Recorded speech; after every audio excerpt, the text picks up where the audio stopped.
Livro A Era do Espírito, pelo Espírito Luiz Sérgio, capítulo 3, parte 6. Osório e Romualdo afastaram-se definitivamente do local do crime. Mesmo sendo jovens dedicados ao tráfico de entorpecentes, não tinham até então envolvimento com crime de morte. Osório sentia-se o mais culpado, por ter puxado o gatilho.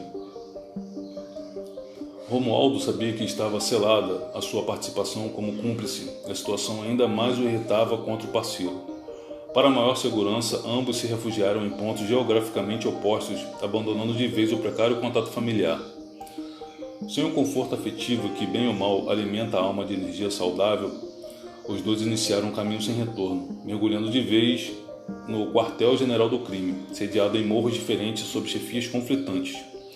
Dessa forma, Osório sentia-se mais seguro em relação a Romualdo, esquecendo-se de ponderar sobre a rivalidade entre os dois comandos. Na grande metrópole, as facções criminosas se rivalizam porque disputam o mesmo mercado consumidor. Quem demonstrar maior poder de organização e força bruta fica com a fatia maior desse triste e malfadado bolo, no qual se transformam todos os infelizes dependentes químicos. Um dia deu-se o inevitável confronto entre os grupos num final de semana sangrento que serviu de material estupendo para as manchetes de jornais. Osório jazia tombado ao solo junto com 4 companheiros, todos em franca agonia. Então ele lembrou-se do tiro que desfechou contra Romualdo e que vitimou um garoto inocente. Grossas lágrimas de arrependimento rolaram pela face do jovem de apenas 17 anos, tão comprometido espiritualmente. Sentindo a aproximação certeira da morte, fixou o pensamento em Cláudio e fez uma surpreendente rogativa. Ajuda-me, Claudinho, pelo amor de Deus. Seus olhos fecharam-se para sempre nesse lado da vida. Os fluidos pesados dessa pobre alma não lhe permitiriam o ingresso numa região luminosa de imediato. O socorro, porém, não falta aquele que pede com convicção. Socorristas que assistem a esses desfechos quase nunca podem auxiliar. Dos 4 desencarnantes, somente o criminoso elevou suas vibrações na reta final. Inconsciente, foi carregado para uma instituição bem próxima da crosta terrestre, onde, depois de exaustivo processo depurador, seria reconfortado com um encontro muito especial, visto que Claudinho era seu primo.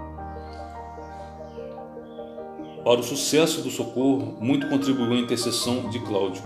O final quase feliz de Osório se deveu ao remorso que carregou consigo, às lágrimas que derramou secretamente, aos intermináveis pedidos de perdão à vítima. Não que precisasse, pois o ódio nunca se instalou na alma límpida de Cláudio. Ele sempre esteve por perto, tentando intuir para orientar. Se as coisas não ocorreram da melhor maneira, se não foi possível arrancar o primo das peias do crime, pelo menos puderam ele e socorristas amigos recorrer ao espírito querido e aguardar o seu doloroso despertar. Doloroso mesmo, anuiu Enoque. O socorro que chegou em boa hora livrou-o de perseguições externas, mas não o balsamizará por dentro. Ele viverá o tormento da culpa até que tenha exorcizado os fantasmas que lhe provocam medo, ansiedade, angústia e remorso. Concordo, amigo, e acrescento: podemos fugir dos inimigos e talvez consigamos esconder-nos por longo tempo. Todavia, quem logrará fugir de si mesmo, da sua própria inferioridade moral? Não se iludam os leitores, haverá muito ranger de dentes na trajetória espiritual de Osório. Ele plantou cisânia no lugar de trigo, e no tempo apropriado, sua consciência terá de ressarcir todo o mal que fez aos seres humanos, enriquecendo-se com a desgraça alheia, ganhando o pão de cada dia à custa da destruição de lares e de vidas. A misericórdia divina nunca falta, mas é exercida pelas mãos severas da justiça. Como costumamos afirmar, a cada um segundo suas obras.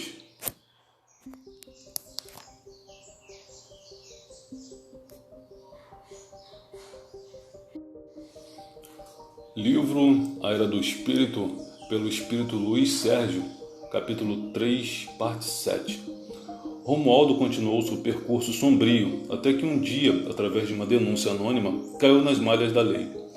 Não sabemos avaliar se ele seria mais infeliz morto ou vivo naquele amontoado fétido de presos, vulgarmente conhecido como presídio.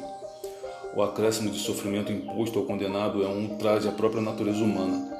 Os que cumprem a pena e saem com algum vigor físico são verdadeiros farrapos morais. A prisão que não reeduca corrompe ainda mais o indivíduo. Presente ao meu lado, Enoque lembra que esse assunto tem sido bastante debatido. A quem pergunte sobre os direitos humanos das vítimas. Não alimentamos polêmicas, apenas pregamos o Evangelho de Jesus como um referencial perfeito de amor, tolerância e perdão. Insistimos também na valorização da vida e na finalidade da reencarnação, que promove a completa harmonização dos espíritos com as leis divinas. Se na Terra há muita sombra, por que não lançar sobre as trevas um pouco de luz? Cláudio mantém contínuo intercâmbio com os pais, através de Dona Almerinda. Lázaro e Angélica educaram a mediunidade sobre a orientação da dedicada senhora. O grupo mediúnico foi crescendo e novos companheiros surgiram, esperando sempre a palavra de conforto que Cláudio transmitia através da psicofonia de Almerinda. Aos poucos, a mãe começou a escrever com a certeza de que o filho ditava as mensagens. Ela e o marido estão adquirindo segurança mediúnica. A construção da creche está em fase de acabamento e a felicidade é geral. Familiares e amigos de Cláudio jamais souberam quem foi o assassino, mas guardam para si alguma suspeita.